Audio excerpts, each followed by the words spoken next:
in the past, when you bought Bitcoin and cryptos, you're kind of doing something away from and kind of countering the authorities, U.S. government thing. Now, one of the biggest beneficiaries if you're buying cryptos and cryptocurrencies and Bitcoin is not only the Trump family, Trump administration officials, but you're also dependent on the Trump administration for these things to continue to appreciate. And a lot of them are just, tokens that track nothing. And to me, that's the risk now is the big insiders are getting out. 100,000 is a very key support. Now we reached that level. That's great. It's supposed to bounce from that level. But what it does from here is very significant. If the market continues to tickle down below 100,000, those are dominoes potentially falling because it's very highly correlated to the stock market. Now it's almost the same trade because a lot of that money has been coming from ETFs. That pile-on is coming from people who traditionally have been more involved in the NASDAQ and the S&P 500.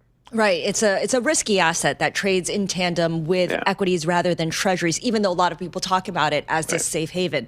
So what's interesting, of course, is that on October 10th, there was this crypto liquidation event. A lot of people in the industry talk about that as a turning point. What happened on October 10th, Mike, from where you sit, that kind of helps us understand the struggles that Bitcoin and the rest of the altcoins are going through right now? The bond gods started to kick in to remind crypto persons about the lessons of tempting the market gods. So not so much the bond gods, the market gods. So on that day, the S&P 500 dropped 3%. Not a big deal. Stuff that used to happen. Then the crypto market plunged that weekend. And since then, Bitcoin has dropped down to almost 10% in the year. It was up around 20% in the year. The Bloomberg Galaxy Crypto Index was up 30% for a while. Now it's down 7% in the year. So I think what's happening is all that speculative hubris and excessive bullishness is just now ticking down. And it's towards the end of the year. This is not really a time to buy dips when S&P 500 volatility is running at very complacent levels, the most complacent in 5 years. So I think what's happening is we're finally hitting those sell stops and the exuberant buyers of cryptocurrencies. And my fear is it's going to be more of them to the end of the year. The bottom line for crypto people, I think they're understanding now is they're not buying treasuries. They're not buying something uncorrelated. They absolutely need the stock market to go up just for buoyancy. And what I see is divergent weakness in cryptos. Like I mentioned, S&P 500 is up almost 17% in the year. Bloomberg Galaxy Crypto Index is down almost 10% in the year, despite trading 4 to 5 times the volatility. That's a real bad sign for cryptos. And if we start having just a little more weakness below 100,000 Bitcoin by the end of the year, I think we can test some potential deflationary dominoes. I'm quite frightened. I'm looking at CRYP Go on the Bloomberg, and it allows you to look at all the cryptocurrencies. Of course, there's the OG Bitcoin, and then you've got everything else all the way down to the smallest ones like Polygon, which I've never heard of, but I think that's par for the course here for a lot of these coins.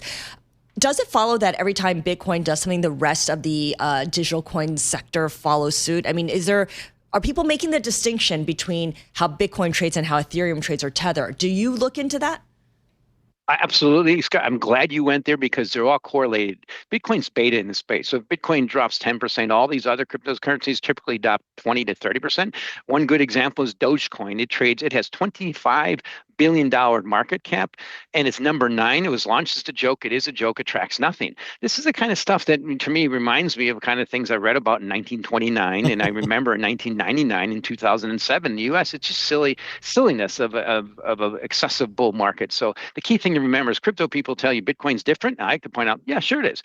In 2009, there was one crypto as Bitcoin. Now there's about 25 million listed on CoinMarketCap.com. So there's unlimited supply of these things. And I, as a strategist, I look at this as, the best days are over. I'm more worried about going down than any more continued rally. And one thing that really happened is when Mr. Trump flipped, that clicked in a little bit of speculative excesses. And now we have this pile on ETFs. It's classic peak bull market kind of trading. Wow. Does technical analysis apply to crypto, Mike? Absolutely. It has to, Paul, because most of them track nothing. There's no basis. Like if I trade crude oil, gold futures, or look at gold futures, it tracks a gold contract. If I could trade a T-bond futures, it tracks a treasury bond. And cryptos, only 300 billion track anything. Those are stable coins, crypto dollars. So I'm worried about this whole space. People are going to realize, it tracks nothing. We'll just flush out 90% of it, and then we'll get back to building a decent market that's going to go up. And that's what I'm worried about. If we break below 100,000 in Bitcoin, the whole space is going to just cascade is what I'm worried about. And it's getting towards the end of the year. We had a few profits. They're gone now. What do you want to do with the rest of them? So what happens in a true crypto liquidation event sell-off? Do people in the industry, in the market, look for someone to come out and give a vote of confidence? And who would that person even be at this point? Exactly. So that's the key thing. It was the biggest thing ever to have Mr. Trump flip. It helped him get elected. And now we all know there's a vested interest and they need to support the market. And here, Scarlett, it's just a bunch of bots trading and they're all, they trade it in and out. It's a great casino, but the house usually wins. And I think we're finding out the crypto gods are teaching us, the market gods are teaching us the house is winning. I'm actually very concerned. So one key thing that's really happened this year, the chart on Bitcoin looks almost exactly the opposite of what the gold chart looked like a few months ago. It was hanging out, and it broke out higher.